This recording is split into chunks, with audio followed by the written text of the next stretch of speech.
उन्होंने स्टेटमेंट दी है, वो जैसे भी आया स्टेटमेंट आया। मैंने आज आपको कहा खान साहब ने कोई स्टेटमेंट नहीं दी है जिसमें खान साहब ने ये कहा हो कि मेरे चीफ जस्टिस पे कोई आदमी एतमाद है। The matter is in this is where it ends, this is ends here. नहीं कोई कंफ्यूजन, देखो वो आज भी है, बहस ना करें, बहस ना करें सर, जवाब सुने, सवाल करें और जवाब सुने प्लीज। एक मिनट कह रहा हूँ ना, मैं क्वेश्चन ले लेता हूँ।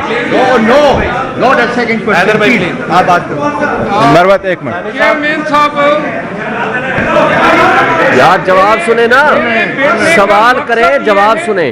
कोई ये बात नहीं है, बिल्कुल कोई ना इत्तेफाकी नहीं है।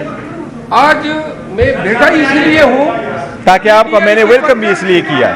हो गया, वो नहीं बोलना चाह रहे। चेयरमैन साहब मेरे चेयरमैन है, क्लियर, ये मेरे लीडर है, कोई इख्तिलाफ नहीं है। सुने, बस हो गया ना, वो बस सुने सही। ये कोई इख्तिलाफ नहीं है।